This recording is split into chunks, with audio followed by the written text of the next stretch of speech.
শুরু হলো বই পড়া বই পাড়া। আমি রঞ্জন বন্দ্যোপাধ্যায়। আজকে আমাদের সঙ্গে যিনি আছেন তিনি থাকেন সুদূর প্রবাসে, আমেরিকার অ্যাটলান্টায়, কিন্তু তিনি হঠাৎ চলে এসেছেন কলকাতায় মাত্র 2-3 দিনের জন্য, আর আমরা সঙ্গে সঙ্গে তাকে ধরে ফেলেছি। তিনি রবীন্দ্র চক্রবর্তী। তিনি লিখেছেন প্রবাসের গপ্পসপ্প, সুদূর বিদেশে থাকেন, বাংলা চর্চা করেন, আমেরিকান কোম্পানিতে বিশাল কাজ করেন এবং তার বই বেরিয়েছে এখান থেকে, পত্রভারতী থেকে বেরিয়েছে এবং বইটি জনপ্রিয় হয়েছে। চমৎকার বাংলা লেখেন রবীন্দ্র। প্রথমেই রবীন্দ্র তোমার সঙ্গে একটু পড়ে শোনাচ্ছি তোমার বিষয়। নিশ্চয়ই। তুমি ভেরি ওয়েলকাম। আচ্ছা, পড়ে শোনাচ্ছি। জন্ম 1968 সালের 13ই জানুয়ারি, জন্মস্থান মাইথন, বিহার। বাবা গৌর চক্রবর্তী দামোদর ভ্যালি কর্পোরেশনের অবসরপ্রাপ্ত চিফ ইঞ্জিনিয়ার। মা আরতি চক্রবর্তী শিক্ষিকা ও গভীর রবীন্দ্র অনুরাগী। রবির তরুণ স্কুল জীবন কেটেছে শান্তিনিকেতনে, তাই জন্য বোধহয় বাংলা চর্চাটা আছে। 1989 সালে ভিএনআইটি নাগপুর থেকে ইঞ্জিনিয়ারিং পাশ করে 1990 সালে উচ্চশিক্ষা খাতিরে পাড়ি দেন আমেরিকায়। 1995 সালে পিএইচডি অর্জন করেন মিশিগান স্টেট বিশ্ববিদ্যালয় থেকে ইলেকট্রিক্যাল ইঞ্জিনিয়ারিংয়ে। কিন্তু শান্তিনিকেতনে লেখাপড়া করার জন্যই বোধহয় বাংলার চর্চাটা রবীন্দ্র রাখতে পেরেছেন। আমার মনে হয় এটা শান্তিনিকেতনের অবদান ওর জীবনে। বর্তমানে উনি বাস করেন আমেরিকা যুক্তরাষ্ট্রের অ্যাটলান্টায়। স্ত্রী সোমা, মেয়ে রাকা ও ছেলে শিলকে জীবনের দিনগুলো হাওয়ার বেগে চলে যায়। শিলকে দেখেছি, ভীষণ দুষ্টু ছেলে। ওকে ম্যানেজ করে লেখাপড়া চালানো কিন্তু খুব ডিফিকাল্ট বাড়িতে। গত 23 বছরের এই দ্রুতগতি আমেরিকার জীবনের মধ্যেও রবীন্দ্র স্পর্শ বাংলা ভাষা অবিরল এনে দিয়েছে পরম স্নিগ্ধতা। অর্থাৎ রবীন্দ্র চক্রবর্তী রবীন্দ্রনাথ চর্চা করেন বিদেশে থেকে। এবং প্রবাসের গপ্পসপ্প বইটা আরেকবার দেখাই। এটাতে ওর জীবনের নানা অভিজ্ঞতা গল্পের আকার নিয়েছে। রবীন্দ্র, এই বইটা তুমি তো দেশে বসে লিখেছো বেশিরভাগই, তাই? বেশিরভাগই হ্যাঁ, প্লেনে লেখা। প্লেনে লেখা বেশিরভাগই। যখন তুমি একটা জায়গা থেকে একটা জায়গায়, তোমার খুব বেশি উড়তে হয়, তাই তো? আকাশে অনেক সময় কাটাই। মানে তুমি আকাশ বিহারী, মানে বেশিরভাগ সময় কি আকাশে কাটে প্রায়। এই তো এখন এসেছো, এখান থেকে আবার আমস্টারডাম যাবে, সেখান থেকে দুবাই যাবে, সেখান থেকে আমেরিকাতে ফিরবে। তো এরকম যে এই আকাশে যে এতক্ষণ থাকো এবং লম্বা লম্বা ট্রিপ করো, তা তুমি সময়টা ওইভাবে কাটাও না প্লেনেতে? আমার প্লেনেতেই সব থেকে বেশি। প্লেনে লেখো কিভাবে? লেখা তো আপনি খুব ভালো জানেন রঞ্জন দা, মানে কলমের সময় কম, আসল সময় মাথায়। হ্যাঁ, কিন্তু আমরা লিখি, আমরা যে প্লেনে লিখতে চাই, আমি তো সব ইন্টারনেট বা এই তুমি যেভাবে লেখো আইফোনে লিখতে পারি না। তো কলমে অনেক সময় প্লেনেতে লেখার একটু অসুবিধা হয়। হ্যাঁ, সেটা সত্যি কথা, সেটা সত্যি কথা। আমি কিন্তু ওর মধ্যেই অভ্যাস করে ফেলেছি। অনেক সময় খাতা কলমে হয়, অনেক সময় ইলেকট্রনিক্যালিও হয়। আচ্ছা, হ্যাঁ, আমি দুইভাবেই লিখি। আর ওই মানে বাংলায় লেখো? কিন্তু বাংলায় লিখি, সম্পূর্ণ বাংলায় লিখি। কিছুটা খসড়া থাকে, তারপরে ওটা ফাইনালাইজ করি আর কি। এটাই তোমার প্রথম বই গপ্পসপ্প? এটাই আমার প্রথম বই। আমার লেখা অনেকদিন ধরে বেরিয়েছে এই পত্র পত্রিকায়, কিন্তু আমার আসলে সুযোগ হয়নি। আমার ব্যস্ততা, আপনি খুব ভালো বলেছেন, আমার প্রফেশনাল ব্যস্ততাটা অনেক। আর মানে কোম্পানির কাজের পরেতে যখন সময় হয় সেটা বাড়ির জন্য। অফিসে মানে এভারেজে ধরো দিনের মধ্যে কতটা সময় তোমার দিতে হয়? আমার বেশ ভালো সময় যায়, আমার 10-12 ঘন্টা করে প্রত্যেক দিনই যায়। আমি আসলে দুটো কোম্পানি দেখি, তো সেজন্য আমার ব্যস্ততা খুব বেশি। কিন্তু কিভাবে দেখো, এটা যদি বলো আমাদের। আমাদের দুটো কোম্পানি আছে, একটা ক্যালিফোর্নিয়াতে আর একটা অ্যাটলান্টাতে। আচ্ছা, তো দুটো একই কোম্পানি? হ্যাঁ, আইটি বেসড। এক কোম্পানি নয়, কিন্তু দুটো আলাদা আলাদা কোম্পানি, একটু আলাদা আলাদা ফোকাস তার, কিন্তু দুটোই আইটি বেসড। তো আমি যেটা আমার ক্যালিফোর্নিয়া বেসড কোম্পানি, ওটা আমরা মিডল ইস্ট অ্যান্ড আফ্রিকার উপরে ফোকাস করেছি। তো ওদের ওখানে আইটি আমরা নিয়ে যাচ্ছি গত 10 বছর ধরে। আচ্ছা, তো ওই জন্য আমি প্রচুর নাম না জানা দেশে আমি অনেক গেছি। যেরকম গ্যাবন কোথায় কেউ হয়তো আমরা এখানে কলকাতায় বসে ভাবি না, কিন্তু আমি গ্যাবনের মাটিতে পা দিয়েছি। হ্যাঁ, মালিতে আমি গেছি, আমরা বলি টিম্বাকটু, আমি টিম্বাকটু থেকে জল এনেছি বাড়িতে।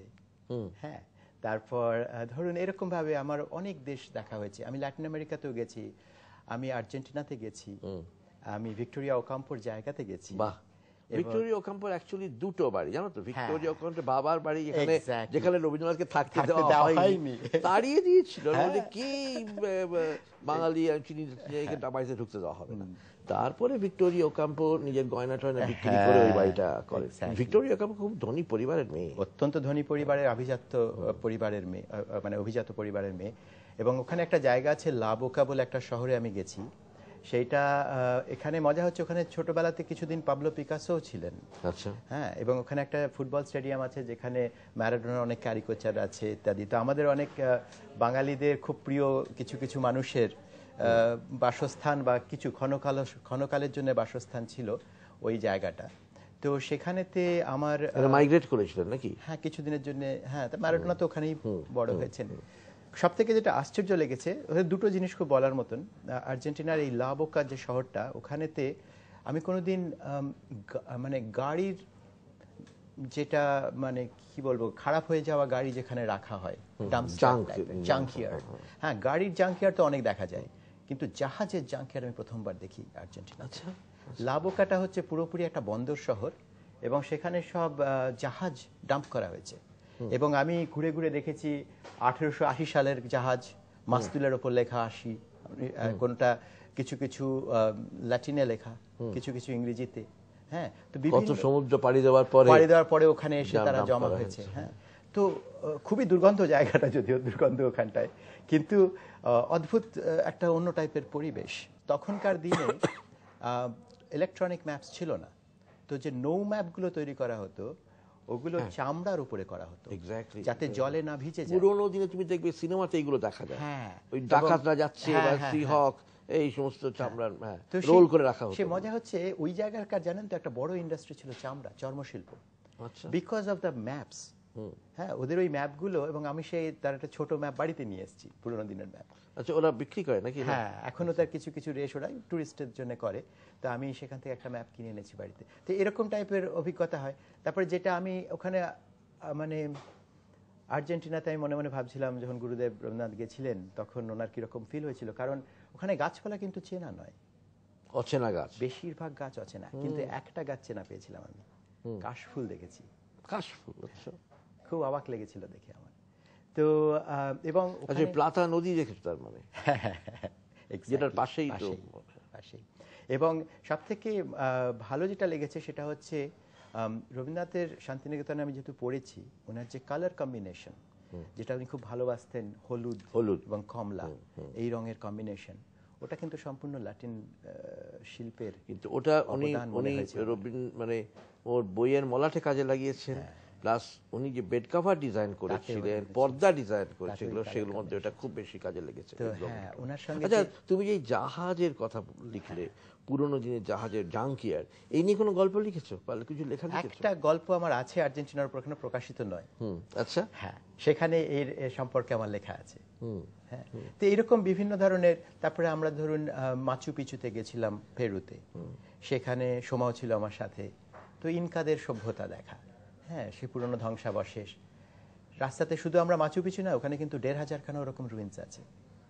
হ্যাঁ, এবং সেই লামা চড়ে বেড়াচ্ছে, সে আন্দেস পাহাড়ের মধ্যে দিয়ে গাড়ি চড়ে চড়ে যাওয়া, তারপরেতে কি করে ট্রেন থেকে নেমে বাসের থেকে, তারপরে অনেকে ওখানে লামা বাহন। তোমার কথা শুনে মুগ্ধ হয়ে শুনছি, আমার তো মনে হচ্ছে you are the most travelled and experienced Bengali writer. কারণ এই অভিজ্ঞতা কজন বাঙালি লেখকের, এইরকম ঘোরার অভিজ্ঞতা। তো তুমি, আমার সাজেস্ট হচ্ছে তুমি ভ্রমণ লিখছো না কেন? ভ্রমণ কাহিনীর, আমি আসলে শুধু ভ্রমণ করতে চাই না, ভ্রমণের সঙ্গে সঙ্গে আরো অন্য রসগুলো মিলিয়ে দিতে চাই।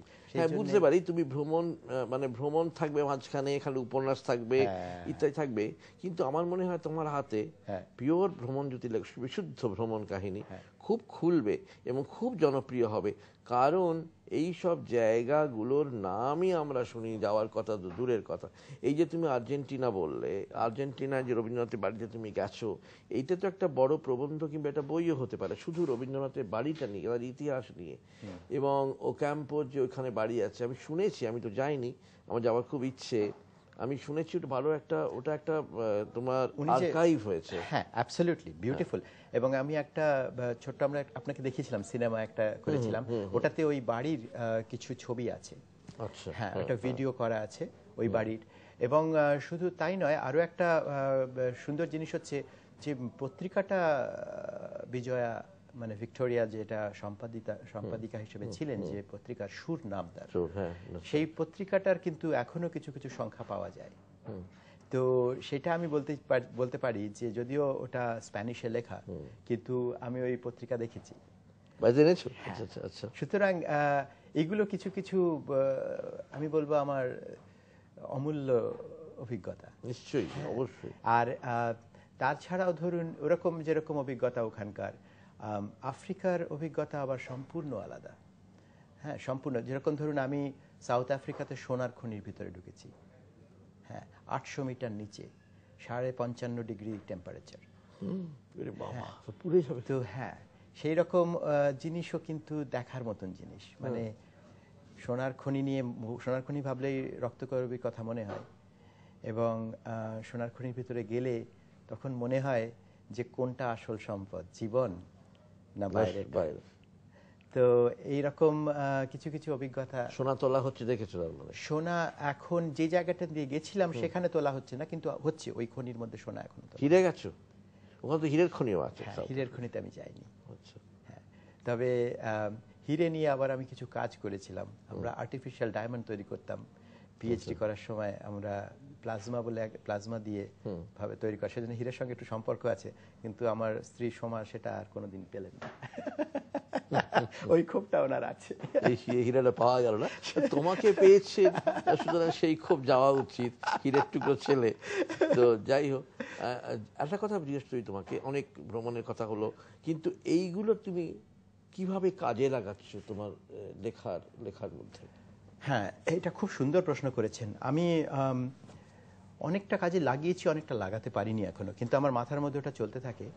শুধু জায়গাটা একটা ধরনের অভিজ্ঞতা, আর একটা অভিজ্ঞতা হচ্ছে মানুষ। হ্যাঁ, একটা জিনিস আমি বুঝেছি, পৃথিবীর সর্বত্রই মানুষ কিন্তু তাদের সাধারণ চাহিদা এক। যেটা আমার সব থেকে বেশি দুঃখ লাগে, যে ভেদাভেদ জিনিসটা নিয়ে, ভেদাভেদ আমাকে পীড়া দেয়। সেটা বর্ণ ভেদাভেদ হোক, সেটা অর্থ ভেদাভেদ হোক, কিন্তু আমি লক্ষ্য করে দেখেছি মানুষ সর্বত্র তাদের চাহিদা কিন্তু এক। এবং আমরা যদি, যেহেতু আমি টেকনোলজির থেকে এসেছি, আমার বেসিস ইজ টেকনোলজি, আমি মনে করি যে টেকনোলজি শুড ইউনিফাই। এবং আমি একবার অমর্ত্য সেন মহাশয়ের সঙ্গে কথা বলেছিলাম, এবং ওনার একটা আছে যে মানে আমার খুব ইচ্ছে যে আমরা কি মনে করি যে দেশের সীমারেখা যদি আমরা উঠিয়ে দিই তাহলে সব লোক আমেরিকায় গিয়ে পৌঁছবে? তা কিন্তু হবে না। হ্যাঁ, এই যে আমাদের একটা দেশের মধ্যে এতগুলো প্রদেশের তো মধ্যে কোনো সীমা, বাউন্ডারিতে তো কোনো বাধা নেই, কিন্তু তাই বলে তো সবাই বিহার ছেড়ে পাঞ্জাবে যাচ্ছে না, বা সবাই কলকাতায় এসে উঠে পড়ছে না। সুতরাং এই যে আর্টিফিশিয়ালি কন্ট্রোল করার একটা আমাদের প্রবণতা আছে, সেটা আমার মনে হয় শুধু ইকুইটি ডিভিশন। এবং এটা উইথ টেকনোলজি চলে যাবে, কারণ আগেকার কালে সীমারেখা হয়েছিল আমার ধারণা ঘোড়া যতটা দৌড়ে যেতে পারতো তার উপরে নির্ভর করে, বিকজ তারপরে রাজ্য সীমা রাখা যেত না। তো সেটার তো এখন কোনো প্রয়োজন নেই। আপনি একটা বোতাম টিপে সারা পৃথিবী ধ্বংস করতে পারেন। তো সুতরাং সে দরকার তো আর নেই। সুতরাং এই সীমারেখার কোনো দরকার আছে কিনা সেই বিষয়ে আমার যথেষ্ট প্রশ্ন আছে।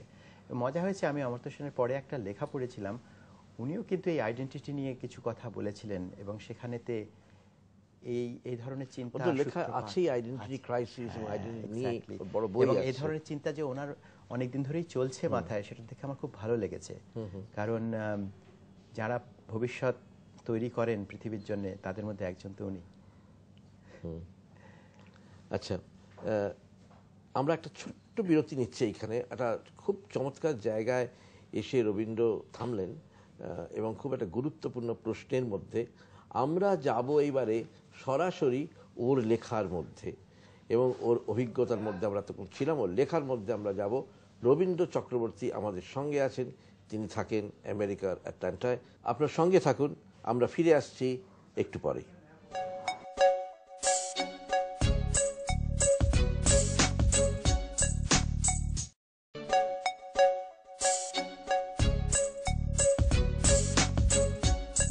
নমস্কার। বই পড়া চলছে। আমি রঞ্জন বন্দ্যোপাধ্যায়। বিরতির পরে ফিরে এলাম। আমাদের সঙ্গে আজকে রয়েছেন রবীন্দ্র চক্রবর্তী। তিনি প্রবাসী সাহিত্যিক। তিনি বাংলা ভাষায় লেখেন আমেরিকায় বসে। তার সাম্প্রতিক বই পত্রভারতী থেকে বেরিয়েছে প্রবাসের গপ্পসপ্প।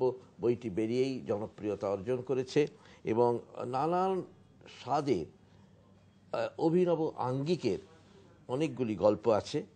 প্রায় এক ডজন গল্প, প্রায় নয় এক ডজনই গল্প আছে এবং আপনার কিনুন বইটি। খুব চমৎকার, খুব ভালো বই, আপনার পড়তে ভালো লাগবে প্রত্যেকেরই। এই বইটা সম্পর্কে একটু পড়ি। সুদূর প্রবাসে থেকেও যে বাংলা ভাষাকে নিবিড়ভাবে ভালোবাসা যায়, নিরবচ্ছিন্ন কাজের ফাঁকে নিজেকে ডুবিয়ে রাখা যায় সৃজনশীলতায়, তার এক অনবদ্য উদাহরণ রবীন্দ্র চক্রবর্তী। পেশায় অসম্ভব ব্যস্ত ইঞ্জিনিয়ার রবীন্দ্র অবসর সময় কাটান লেখালেখির কাজে। গদ্য এবং পদ্য দুটিই লেখেন চমৎকার। পদ্য মানে কবিতাই আর কি। সত্যজিৎ রায় 1990 সালে তাকে চিঠিতে লেখেন, তোমার কুণ্ঠার কোনো কারণ খুঁজে পেলাম না, বেশ পাকা হাতের কাজ বলেই মনে হলো। 12টি নানা স্বাদের গল্প নিয়ে এই বই। গপ্প সপ্প নামটিও বড় ভালো হয়েছে, প্রবাসের গপ্প সপ্প। শুনলেন তো যে আর্জেন্টিনায় জাহাজের জাঙ্কিয়ার নিয়েও ওর লেখা আছে। রবীন্দ্র, একটা অনেকেই এখানে ভাবতে পারেন না যে তুমি আইফোনে লেখো, হ্যাঁ, অনেক সময় প্লেনে আস্তে আস্তে। তো আইফোনে কোনো লেখা, যে লেখা এখনো প্রকাশিত হয়নি, এরকম বলা আছে তোমার কাছে? অবশ্যই আছে। তো শোনাবে নাকি? নিশ্চয়ই নিশ্চয়ই। এইবারই অ্যাকচুয়ালি আস্তে আস্তে লেখা হয়েছে। আমার অ্যাকচুয়ালি কিছু কিছু কবিতা আছে যেগুলো। আইফোনটি তোমার বেশ সুন্দর গঠন, মানে এত বড় জিনিস বার করলে না। না না, সেটা সত্যি, কিন্তু সবই আছে এটাতে। আমার অ্যাকচুয়ালি এই গল্পের বইটাও রয়েছে, এইটুকুর মধ্যে গল্প বইটাও রয়েছে। হ্যাঁ। তো আমার কিছু কিছু কিছু কবিতা আমি লিখি যেটা রবীন্দ্রনাথের কবিতার শেষ থেকে গ্রহণ করে তারপরে পরে কি হতে পারে সেই কল্পনাকে নিয়ে। তো এই বইটার মধ্যে রয়েছে ওরকম দুটো কবিতা। একটা হচ্ছে পুরাতন ভৃত্যের ছেলে এবং আরেকটা হচ্ছে 2 বিঘা জমির পরে। হ্যাঁ, এই দুটো কবিতা ওই এতে আছে। এরকম প্লেনে লিখেছিলে?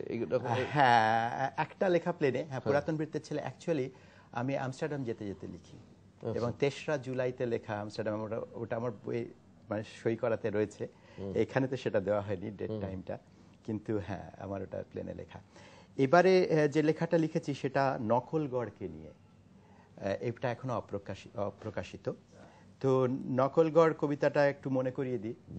বুদির কেল্লা, হ্যাঁ, জলস্পর্শ করবো না আর চিতর রানার পণ, বুদির কেল্লা মাটির পরে থাকবে যতক্ষণ। তো সেই কবিতাটার শেষে দেখা যায় যে হারাবংশী কুম্ভ সে এসে একাই বুদির কেল্লা রক্ষা করতে চায়, নকল বুদি। কিন্তু তখন রানার সেনা ঘিরে তারে মুন্ড কাটে তরবারে, খেলা ঘরের সিংহদ্বারে পড়ল ভূমি পড়, রক্তে তাহার ধন্য হলো নকল মুদিগড়। গুরুদেব ওইখানে শেষ করেছিলেন। তা আমি সেখান থেকে তুলেছি। তারপরে খবর পেয়ে পরের অংশটা লেখেননি, রবীন্দ্রনাথ লেখেননি তুমি। এটা মজার ব্যাপার, রবীন্দ্রনাথ কোন যুগে লিখেছেন, তারপরে আইফোনের যুগ। বাকি গল্পটা এবার শুনুন আইফোনে লেখা। খবর পেয়ে দৌড়ে এলো কুম্ভবধূ শশী, কাঁদলে না সে একটুকুও, শিয়রে তার বসি। ক্ষতের রক্ত নিল হাতে, সিঁদুর সম পড়ল মাথে, কেন সোহাগীর জীবনটাতে হানলে রানা ওসি। খবর পেয়ে দৌড়ে এলো হারাবংশী শশী। সেদিন শুভ্র শরৎ প্রাতে প্রাসাদ কাননে রানা, চমকি দেখেন যুবতী দাসীরে, নাম ছিল না জানা। গোলাপের মতো অধর ওষ্ঠ, অপ্সরী যেন স্বর্গভ্রষ্ট। বাগান চর্চা সময় নষ্ট, বৃথা যৌবন খানা। প্রলাপের মতো প্রশ্ন মাথায়, গোলাপ কাননে রানা। আসলেন রানা দাসীর নিকটে, কইলেন মৃদু ভাষে, তব তনুরূপ লাজ দিল আজ গোলাপের চারপাশে। বাহ! দাসী সুন্দরী চায় মুখ তুলে, বক্ষ করক ওঠে তার দুলে, আপন ভুবন গেলেন যে ভুলে শরতের অবকাশে। বিস্মিত চোখে রাজা চেয়ে রন, কথা কন মধুভাষী। প্রহরীরে ডাকি রানা কন হাঁকি, কর সবে আয়োজন, মৃগয়ে যাব আগামী পরশু, স্থির করেছি যে মন। আমার শিবিরে রবে এই দাসী, শয্যা সাজাবে দিয়ে ফুলরাশি। দাসীর মুখেতে ফোটে স্মিত হাসি, উজ্জ্বল দুনয়ন, রাজার আদেশ মৃগয়ায় চাই খুঁতহীন আয়োজন। মৃগয়ার শেষে রাজা ফিরে এসে দেখেন শয্যা পরে, ফুলবাস পরি প্রিয় দাসী করে অপেক্ষা তারি তরে। চন্দন শোভাতন্নি অঙ্গে দেখে রানাকণ প্রমোদ রঙ্গে, মধুর যামিনী তোমার সঙ্গে আজ বিধাতার বরে। মোহভরা স্বরে দাসী ডাকে তাঁরে ফুলসজ্জার পরে। লুব্ধ নয়নে আসেন নৃপতি, অনুরাগ ভরা মনে, প্রদীপের আলো করে টলমল হৃদয়ের কম্পনে। খসাতে আসেন ফুলবাসখানি, অমনি গরজে রাজপুতানি, তীক্ষ্ণ কুর্কি নিয়ে হাতে টানি বুকেতে বসালো ক্ষণে। রাজার নগ্ন অসার দেহটি পড়ল শয্যা কোণে। অট্টহাস্যে দাসী বলে ওঠে, আজ হলো প্রতিশোধ। মনে পড়ে রানা ভৃত্য কুম্বে, কাপুরুষ নির্বোধ। হারাবংশী রাজপুতানি, আমি কুম্ভবধূ অভিমানী, ভালোবাসার অর্ঘ্যখানি প্রতিহিংসার ক্রোধ। এত বলে শশী পারল না আর করতে অশ্রুরোধ। বা চমৎকার। এবং বোঝা গেল যে কুম্ভের মৃত্যু তার একটা প্রতিশোধ, মানে সেখানেই গল্পটা শেষ নয়। এবং বাকি গল্পটা যেটা সবচেয়ে ইন্টারেস্টিং আমার কাছে, যে বাকি গল্পটা লেখা হয়েছে আইফোনে বহু যুগ পরে। রবীন্দ্রনাথ জেনে গেলে ভালো লাগতো তার হয়তো। তো এটা তুমি ফ্লাইটে লিখে ফেললে পুরোটা? কতক্ষণ লাগলো? লম্বা ফ্লাইট তো, অসুবিধা হয় না। আসলে আমার চিন্তাগুলো চলতে থাকে, আর কম্পোজ করতে থাকো এইভাবেই। ফ্লাইটও শেষ হলো, কবিতাও শেষ হলো, এরকম একটা ব্যাপার। তো এই যে তুমি আকাশে উড়তে উড়তে লেখো এবং পৃথিবী থেকে তখন প্রায় ছিন্ন, এটা একটা অন্য অভিজ্ঞতা। অন্য অভিজ্ঞতা। অনেক সময় আমার একটা কবিতা আছে প্লেন থেকে বলে, সেই কবিতাটা আমার এখানে নেই অবশ্য, সেটা অবশ্য প্রকাশিত হয়েছে পত্রপত্রিকাতে। সেখানেতে প্লেন থেকে পৃথিবীকে দেখলে নিজেদের খুব ছোট লাগে, সেটা একটা খুব বড় দরকারি। আমার একটা এলিমেন্ট অফ আনসার্টেনটি থাকে, যেন ফ্লাইটে, যে কোনো ফ্লাইটে অন্তত আমারও থাকে, তাই না? সেটাও আমি দেখেছি প্লেনের মধ্যে, তোমার নিশ্চয়ই হয়, সেটা হচ্ছে যে এমন কিছু ভাবনা চিন্তা আসে যেটা কিন্তু মাটিতে আসে না। ক্লাউড, মেঘের রাজত্বে আসে, অল্টিটিউডেও নির্ভর করে হয়তো, জানি না। না, আপনি সত্যি বলেছেন কথাটা, তাই না? হ্যাঁ, আমি সেটা মনে করি। আপনি প্রথমত অসহায়, একেবারেই অসহায়, কিন্তু এত অসহায় ভাবা যায় না, কারণ পাখি তো নই আমরা, আকাশটা আমাদের ক্ষেত্র নয়। আর এই অসহায়তা কিন্তু একটা আবরণ দিয়ে ঢেকে রাখা হয়। এই সার্ভিস চলছে, এই একটু গান শুনছে, এই লিখছো, এগুলো সব অসহায়তার আবরণ, তাই না? নিশ্চয়ই ভেতরে একটা অসহায়তা আছে, যে কিছু যদি প্রবলেম হয় তাহলে কিন্তু নাথিং টু ডু। এবং আমাদের জীবনটা কিন্তু নাথিং টু ডু, কিন্তু আমরা ওটা ভুলে যাই যখন ভিড় ভাড়ের মধ্যে থাকি, কোলাহলের মধ্যে থাকি। কিন্তু যখন আমরা উপরে চলে যাই, তখন সাধারণ চিন্তা থেকে একটু দূরে যাওয়া হয়। সেটা যখন জানলা দিয়ে দেখা যায় প্লেনে, ক্রিয়েটিভিটির জন্য ভালো। Sunset is different, sunset is beautiful, তারাগুলো ডিফারেন্ট হয়ে যায়। ক্লাউডের জগৎটা, ক্লাউড মানে মেঘগুলো নিচে, আমরা উপরে, উপরটা একটা অদ্ভুত, কোনটা অলিক কোনটা বাস্তব, সেটার মধ্যে একটা সীমারেখা এবং একটা জাদু বাস্তব তৈরি হয়, যে বাস্তবের সঙ্গে আমরা অভ্যস্ত নই। এইগুলো রাইটার হিসেবে কিভাবে তোমাকে এফেক্ট করেছে? কিভাবে? ভীষণভাবে এফেক্ট করেছে আমার, যার জন্য গল্পের বেশিরভাগ গল্প, আমি তো গল্প পড়ে শোনানোর সুযোগ হলো না, কিন্তু গল্প যদি আমার পড়া হয় তাহলে বেশিরভাগ গল্পের মধ্যে সম্ভব অসম্ভবটা আমি খানিকটা মেঘ আর জলের মতন মিশিয়ে দিয়েছি। কারণ সেখানেতে বাষ্প যেরকম আপনাকে ঠিক ভেজায় না, কিন্তু আর্দ্র করে তোলে, এবং যেখানে সম্ভব অসম্ভব এক হয়ে যায়, সে জায়গাতে একটা আর্দ্রতা তৈরি হয়, এবং আমি সেই আর্দ্রতাটাকেই মনে করি মানুষ মনে রাখে, এবং সেইটা আমার মনে হয় কিছুটা পরিমাণে বিমানের অবদান। কিছুটা পরিমাণে বিমানের অবদান। তাহলে বাংলা সাহিত্য, বাংলা ভাষা, বাংলা সাহিত্যিকের মন, আকাশ এবং বিমান সব কিছু একটা অন্য মাত্রা এনেছে রবীন্দ্র চক্রবর্তীর লেখায়। চট করে আমি অন্তত আজ পর্যন্ত কোনো বাঙালি সাহিত্যিককে এইভাবে বিমান ও সাহিত্য নিয়ে কথা বলতে শুনিনি, আকাশ ও সাহিত্য নিয়েও কথা বলতে শুনিনি। পার্সপেক্টিভটা পরিবর্তিত হয়ে যায়, এবং জীবনের মূল্যবোধ বোধহয় কিছুটা পরিবর্তিত হয়। কারণ আপনি যখন ওপর থেকে যে বাড়ির জন্য আপনি রোজ লড়াই করছেন, যার মর্টগেজের কথা আপনি ভাবছেন, যেই গাড়ির কথা আপনি ভাবছেন, বা যেই গাড়ি আপনি চালাচ্ছেন বা সেই যাদের গাড়িগুলো ছোট রেখে ছোট গেলাম, খেলনা গাড়ি যাদের লাগে। রেখে গেলাম পিছনে, পিছনে তাদের ছোট ছোট খেলনা লাগে। এবং মানুষ যখন Yeah, right. যেটা প্রত্যেক দিনের জিনিস সেটা যখন খেলনা হিসেবে দেখতে পারে, পার্সপেক্টিভ বদলে যায়, এ বিষয়ে কোনো সন্দেহ নেই। একটা বিচ্ছিন্নতা বোধ তৈরি হয়, তাই না? নিশ্চয়ই। যে এই গাড়িগুলোর জন্য এত টাকা দিই, এবং এর জন্য ইন্স্যুরেন্স করতে হয়, এর জন্য ব্যাংক লোন করতে হয়, এইটুকু কতগুলো জিনিস চলেছে সত্যি কথা। পোকার মতন। এবং আমার প্লেন থেকে কবিতাটা পরের বার আপনাদের পড়ে শোনাবো, ওটা আমার কাছে নেই এখন। তাতে আমি ওটাই লিখেছি যে যত আমি ওপরে চলে যাই তত আমার জগৎ ছোট হয়ে যাচ্ছে, আমি অন্য জগতে চলে যাচ্ছি, আর যত আমি প্লেনটা নিচে আসছে তত মনে হয় আরে এগুলোই তো বড়। আমার কালিদাস মনে পড়ছে, সে আছে না, দূরদয়স চক্র নীলাভতন্নি তমাল তালি বনরাজি লীলা আভাতি বেলা লবণম্বুরাশে ধারা নিবদ্ধে কলঙ্ক রেখা। নদীটা মনে হচ্ছে এটা কলঙ্কের রেখা। আমরা অন্য প্রসঙ্গে আসছি, এবং সম্পূর্ণ নতুন প্রসঙ্গ, সেটা হচ্ছে তুমি একটু আগে বলছিলে যে তুমি এবারে বইমেলায় আবার আসবে, এবং এটা বেশ কিছুদিনের জন্য আমি লুকিং ফরওয়ার্ড টু দ্যাট। কিন্তু বইমেলা এলে তো শুধু হবে না, বইমেলা নতুন বই আনতে হবে নিশ্চয়ই। তো সেই বইটা কি বই? সেই বইটা অ্যাকচুয়ালি পত্রভারতীর সঙ্গে আমার কথা হচ্ছে, এবং ত্রিদীপ দা, শ্রদ্ধেয় ত্রিদীপ চট্টোপাধ্যায়, ওনার সঙ্গে আমার কথা হয়েছে। উনি আমাকে বলেছেন যে দেখো, কবিতার বই আলাদা করো, গল্পের বই আলাদা করো, আমরা দুটো করে করব। তো আমার ইচ্ছে সেদিকে। তুমি এখানে তোমার কিছু কবিতা আছে বোধহয়, যেগুলো তুমি আগামী বইমেলায় তুমি দুটো বই প্রকাশ করতে চাইছো, একটা হচ্ছে তোমার গদ্য, একটা হচ্ছে তোমার কবিতা আলাদা করে। তো আমরা ইন্টারেস্টেড হবো তোমার কবিতায়, কারণ আমার বেশ ভালো লাগছিল তুমি কলিঙ্গ জয় নিয়ে বোধহয় একটা কবিতা আছে তোমার, কলিঙ্গ বিজয়। হ্যাঁ, তো সেইটার যদি কিছু অংশ, আমি জানি বড় কবিতা নিশ্চয়ই হবে সেটা, তো আমরা সেইটা শুনতে শুনতেই আজকের এই অনুষ্ঠান শেষ করব। সুতরাং বলে রাখছি যে আমরা আজকের অনুষ্ঠান রবীন্দ্রর কবিতা দিয়েই শেষ হচ্ছে, এবং এই কবিতাও প্লেনে যেতে যেতেই ও লিখেছে বা শেষ করেছে, কেন এই আইফোনেতে লেখা রয়েছে কবিতাটা দেখছি। তো আইফোন থেকে কবিতাটা পড়ুক এবং আমাদের অনুষ্ঠান সেইভাবেই শেষ হবে। পড়ো। কলিঙ্গ বিজয়। সেনাপতি, সম্রাট অশোকের জয়। সুখবর আছে মহারাজ, গণরাজ্য আজ মগধ অধীন। শত্রুদের মাঝে কেউ নেই অক্ষত, তরুণ প্রবীণ হয় মৃত নয় পঙ্গু।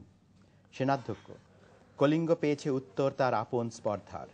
সম্রাটের বশ্যতা কেন করেনি স্বীকার, আজ কোথা কলিঙ্গের 2 লক্ষ শূরবীর। ধরাশায়ী পদানত, দর্প ভরে মৌর্য প্রাচীর ঘিরেছে কলিঙ্গ ভূমি। অশোকের জয়গান ভরেছে আকাশ। পরাজিত গণরাজ্য খান শুধু উপহাস, দম্ভ বিচূর্ণ করা শুধু অপমান। অশোক, এসো কাছে এসো সেনাধ্যক্ষ, দাঁড়ি সেনাপতি এই নাও কণ্ঠহার।